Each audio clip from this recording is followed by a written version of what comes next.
हरे कृष्णा। जय श्री हरि। ओम नमः शिवाय। मैं हूँ वामिका और आप सभी का हमारे चैनल आध्यात्मिक सागर में हार्दिक स्वागत है। हमारी इन कथाओं को प्रेम से सुनने के लिए, लाइक करने के लिए और ढेर सारे कमेंट करने के लिए आप सभी को बहुत बहुत धन्यवाद। आज आप सुनेंगे मार्गशीर्ष मास महात्म्य का अध्याय 9। भगवान नारायण नारद जी से कहते हैं, संपूर्ण गोलोक का दर्शन करके उन तीनों देवताओं के मन में बड़ा हर्ष हुआ। वे फिर श्री राधा के प्रधान द्वार पर आए।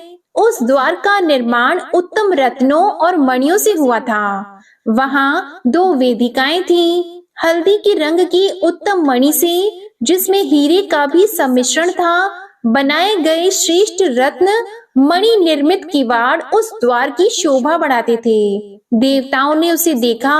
उस द्वार पर रक्षा के लिए परम उत्तम वीर भानु की नियुक्ति हुई है। वे रत्नों के बने हुए सिंहासन पर बैठे हैं, पीतांबर पहने हैं तथा रत्नमय आभूषणों से विभूषित हैं। उनके मस्तक पर रत्नमय मुकुट उद्भासित हो रहा है। विचित्र चित्रों से अलंकृत उस अद्भुत एवं विचित्र द्वार की रक्षा करते हुए द्वारपाल वीर भानु के पास जाकर देवताओं ने प्रसन्नता पूर्वक अपना सारा अभिप्राय निवेदन किया। तब द्वारपाल ने निशंक होकर उन देवेश्वरों से कहा, देवगण, मैं इस समय आज्ञा लिए बिना आप लोगों को भीतर नहीं जाने दूंगा। मुने, यह कहकर द्वारपाल ने श्री कृष्ण के स्थान पर सेवकों को भेजा और उनकी आज्ञा पाकर देवताओं को अंदर जाने की अनुमति दी। उससे पूछकर वे तीनों देवता दूसरे उत्तम द्वार पर गए, जो पहले से अधिक विचित्र, सुंदर और मनोहर था। नारद उस द्वार पर नियुक्त हुए चंद्रभानु नामक द्वारपाल दिखाई दिए, जिनकी अवस्था किशोर थी। शरीर की कांति सुंदर एवं श्याम थी। वे सोने का बेत हाथ में लिए रत्नमय आभूषणों से विभूषित होकर रत्नमय सिंहासन पर विराजमान थे। 5 लाख गोपों का समूह उनकी शोभा बढ़ा रहा था। उनसे पूछकर देवता लोग तीसरे उत्तम द्वार पर गए, जो दूसरे से भी अधिक सुंदर, विचित्र तथा मणियों के तेज से प्रकाशित था। नारद वहां द्वार की रक्षा में नियुक्त सूर्य भानु नामक द्वारपाल दिखाई दिए, जो 2 भुजाओं से युक्त, मुरलीधारी, किशोर, श्याम एवं सुंदर थे। उनसे पूछकर देवता लोग चौथे द्वार पर गए, जो उन सभी द्वारों से विलक्षण, रमणीय तथा मणियों की दिव्य दीप्ति से उद्दीप्त दिखाई देता था। अद्भुत एवं विचित्र रत्न समूह से जड़ित होने के कारण उस द्वार की मनोहरता और बढ़ गई थी। उसकी रक्षा के लिए ब्रजराज वसुभानु नियुक्त थे। देवता लोग उनसे मिले। वे किशोर अवस्था के सुंदर एवं श्रेष्ठ पुरुष थे। हाथ में मणिमय दंड लिए हुए थे। रमणीय आभूषणों से विभूषित होकर रत्न सिंहासन पर बैठे थे। पके बिंब फल के समान लाल होठ और मंद मंद मुस्कान से वे अत्यंत मनोहर दिखाई देते थे। देवता लोग उनसे पूछकर 5वें द्वार पर गए। वह हीरे की दीवारों पर अंकित विचित्र चित्रों से अत्यंत प्रकाशमान दिखाई देता था। वहां देवभानु नामक द्वारपाल मिले, जो रत्नमय आभूषण धारण करके मनोहर सिंहासन पर आसीन थे। इस प्रकार उन्होंने एक एक करके जब 11वें द्वार पर पहुँचे, तब वह अत्यंत विचित्र और अद्भुत दिखाई दिया। वहाँ सुंदर चित्र अंकित थे। वहाँ के द्वारपाल व्रजराज श्री दामा थे, जिन्हें राधिका जी अपने पुत्र के समान मानती थीं। वे पीतांबर से विभूषित थे। बहुमूल्य रत्नों द्वारा रचित रम्य सिंहासन पर आसीन थे और अमूल्य रत्नाभरण उनकी शोभा बढ़ाते थे। उनका रूप बड़ा ही मनोहर था। चंदन, अगरू, कस्तूरी और कुमकुम से उनका श्रृंगार हुआ था। वे अपने कपोलों के योग्य कानों में उत्तम रत्नमय कुंडल धारण करके प्रकाशित हो रहे थे। करोड़ों गोपों से घिरे होने के कारण राजाधिराज से भी अधिक उनकी शोभा होती थी। उनकी अनुमति लेकर देवता लोग प्रसन्नता पूर्वक 12वें द्वार पर गए, जहां बहुमूल्य रत्नों की बनी हुई बहुत सी वेदिकाएं प्रकाशित हो रही थीं। वह विचित्र द्वार सबके लिए दुर्लभ, अदृश्य और अश्रुत था, अर्थात उसके बारे में कभी सुना भी नहीं था। देवताओं ने देखा 12वें द्वार की रक्षा में सुंदरी गोपांगनाएं नियुक्त हुई हैं। वे सब की सब रूप यौवन से संपन्न, रत्नाभरणों से विभूषित, पीतांबर धारिणी तथा बंधे हुए केश कलाप के भार से सुशोभित थीं। वे चंदन, अगुरु, कस्तूरी और कुमकुम के द्रव्य से अपना श्रृंगार की हुई थी। वहां 100 कोटि गोपियों में एक श्रेष्ठ गोपी थी जो श्री हरि को भी परम प्रिय थी। उन करोड़ों गोपिकाओं को देखकर देवताओं को बड़ा विस्मय हुआ। मुने उन सब गोपियों से अनुमति लेकर वे देवता प्रसन्नता पूर्वक दूसरे द्वार पर गए। इस तरह क्रमशः 3 द्वारों पर उन्होंने देखा श्रेष्ठ और अत्यंत मनोहर गोपांगनाएं उनकी रक्षा कर रही हैं। वे सुंदरियों में भी सुंदर, रमणीया, धन्या, मान्या और शोभाशालिनी हैं। सब की सब सौभाग्य में बढ़ी चढ़ी तथा श्री राधिका की प्रिया हैं। इस प्रकार वे तीनों द्वार स्वप्न कालिक अनुभव के समान अद्भुत, अश्रुत, अदृष्टपूर्व, अति रमणीय और विद्वानों के द्वारा भी अवर्णनीय थे। उन सबको देखकर और उन गोपांगनाओं से बातचीत करके आश्चर्यचकित हुए वे तीनों देवेश्वर 16वें मनोहर द्वार पर गए, जो श्री राधिका के अंतःपुर का द्वार था। वह सब द्वारों में प्रधान तथा केवल गोपांगना गणों द्वारा ही रक्षणीय था। श्री राधिका की जो 33 समन्वयस्का सखियां थीं, वे ही इस द्वार का संरक्षण करती थीं। द्वार पर खड़े हुए निमेष रहित देवताओं ने उन सबको देखा। वह द्वार श्रेष्ठ मणि रत्नों की वेदिकाओं से सुशोभित था। इंद्र नील मणि के बहुत से खंभे उसकी शोभा बढ़ा रहे थे। उनके बीच बीच में सिंदूरी रंग की लाल मणियां जड़ी थीं। उस द्वार को पारिजात पुष्पों की मालाओं से सजाया गया था। उन्हें छूकर बहने वाली वायु वहां सर्वत्र सुगंध फैला रही थी। राधिका के उस परम आश्चर्यमय अंतःपुर के द्वार का अवलोकन करके देवताओं के मन में श्री कृष्ण चरणाविंदों के दर्शन की उत्कंठा जाग उठी। उन्होंने उन सखियों से पूछकर शीघ्र ही द्वार के भीतर प्रवेश किया। उनके शरीर में रोमांच हो आया था।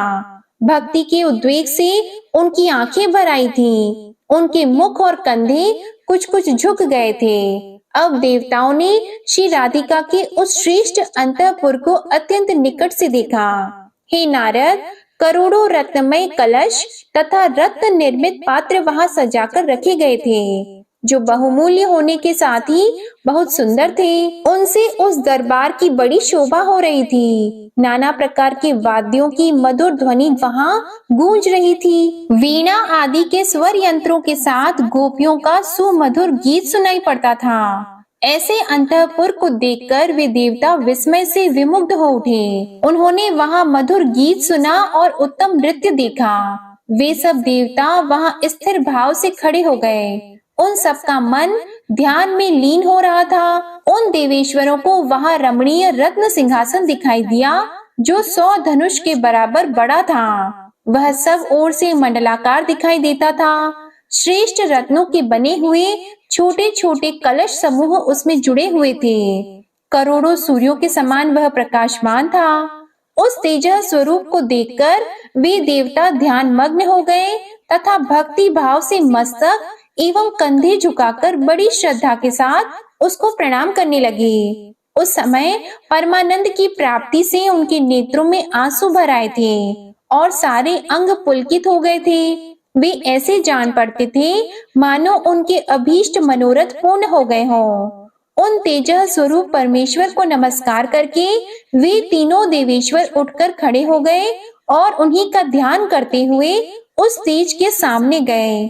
ध्यान करते करते जगत सृष्टा ब्रह्मा के दोनों हाथ जुड़ गए। नारद, उन्होंने शिव को दाहिने और धर्म को बाएं कर लिया तथा वे भक्ति के उद्वेग से चित्त को ध्यान मग्न करके उन परात्पर गुणातीत परमात्मा जगदीश्वर श्री कृष्ण की स्तुति करने लगे। ब्रह्मा जी बोले, जो वर, वरेण्य, वरद तथा संपूर्ण प्राणियों की उत्पत्ति के हेतु हैं, उन तेजः स्वरूप परमात्मा को मैं नमस्कार करता हूँ। जो मंगलकारी, मंगल के योग्य, मंगल रूप, मंगलदायक तथा समस्त मंगलों के आधार हैं, उन तेजोमय परमात्मा को मैं प्रणाम करता हूँ। प्रभु, आप निराकार होकर भी दिव्य आकार धारण करते हैं, इंद्रियातीत होकर भी इंद्रिय युक्त होते हैं। आप सबके साक्षी हैं, परंतु आपका साक्षी कोई नहीं है। आप तेजोमय परमात्मा को मेरा नमस्कार है। आपके पैर नहीं है तो भी आप चलने की योग्यता रखते हैं। नेत्रहीन होकर भी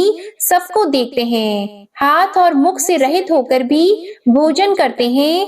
आप तेजोमय परमात्मा को मेरा नमस्कार है। वेद में जिस वस्तु का निरूपण है, विद्वान पुरुष उसी का वर्णन कर सकते हैं। जिसका वेद में भी निरूपण नहीं हो सका है, आपके उस तेजोमय स्वरूप को मैं नमस्कार करता हूँ। परमेश्वर, आपका जो परम सुंदर और कमनीय किशोर रूप है, जो मंत्रोक्त ध्यान के अनुरूप है, आप उसी का हमें दर्शन कराइए। जिसकी अंग कांति नूतन जलधर के समान श्याम है, जो पीतांबरधारी तथा परम सुंदर है, जिसकी दो भुजाएं, हाथ में मुरली और मुख पर मंद मंद मुस्कान है, जो अत्यंत मनोहर है, माथे पर मोर पंख का मुकुट धारण करता है, मालती के पुष्प समूहों से जिसका श्रृंगार किया गया है, जो चंदन, अगरू, कस्तूरी और केसर के अंगराग से चर्चित है, अमूल्य रत्नों के सार तत्व से निर्मित आभूषणों से विभूषित है,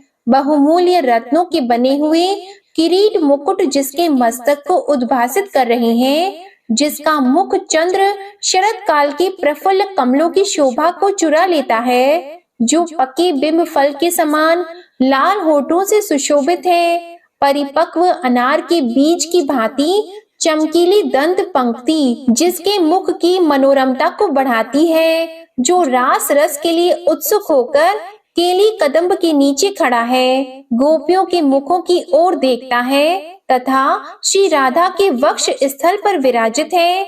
आपके उसी केली रसोत्सुक रूप को देखने की हम सबकी इच्छा है। ऐसा कहकर विश्व विधाता ब्रह्मा उन्हें बारंबार प्रणाम करने लगे। धर्म और शंकर ने भी इसी स्तोत्र से उनका स्तवन किया तथा नेत्रों में आंसू भरकर बारंबार वंदना की। मुने उन त्रिदशेश्वरों ने खड़े खड़े पुनः स्तवन किया।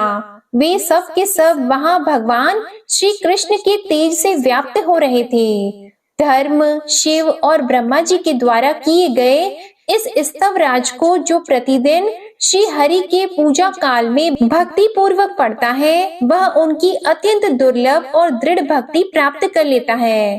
देवता, असुर और मुनींद्रों को श्री हरि का दास्य दुर्लभ है, परंतु इस स्तोत्र का पाठ करने वाला उसे पा लेता है। साथ ही अणिमा आदि सिद्धियों तथा सालोक्य आदि 4 प्रकार की मुक्तियों को भी प्राप्त कर लेता है। इस लोक में भी वह भगवान विष्णु के समान ही विख्यात एवं पूजित होता है, इसमें संशय नहीं है। निश्चय ही उसे वाक सिद्धि और मंत्र सिद्धि भी सुलभ हो जाती है। वह संपूर्ण सौभाग्य और आरोग्य लाभ करता है। उसके यश से सारा जगत पूर्ण हो जाता है। वह इस लोक में पुत्र, विद्या, कविता, स्थिर लक्ष्मी, साध्वी, सुशीला, पतिव्रता पत्नी, सुस्थिर संतान तथा चिरकाल स्थायिनी कीर्ति प्राप्त कर लेता है और अंत में उसे श्री कृष्ण के निकट स्थान प्राप्त होता है। अगले अध्याय में आप जानेंगे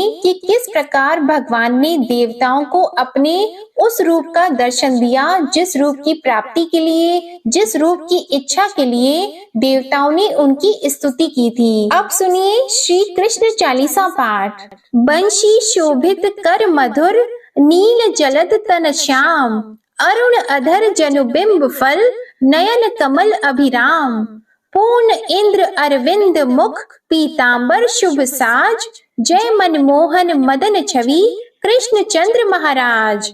जय यदुनंदन जय जगवंदन, जय वसुदेव देवकी नंदन, जय यशोदा सुत नंद दुलारे, जय प्रभु भक्तन की दृग तारे, जय नट नागर नाग नथैया, कृष्ण कन्हैया धेनु चरैया, पुनि नख पर प्रभु गिरिवर धारो, आओ दीनन कष्ट निवारो। वंशी मधुर अधर धरि टेरो, होवे पूर्ण विनय यह मेरो। आओ हरि पुनि माखन चाखो, आज लाज भारत की राखो।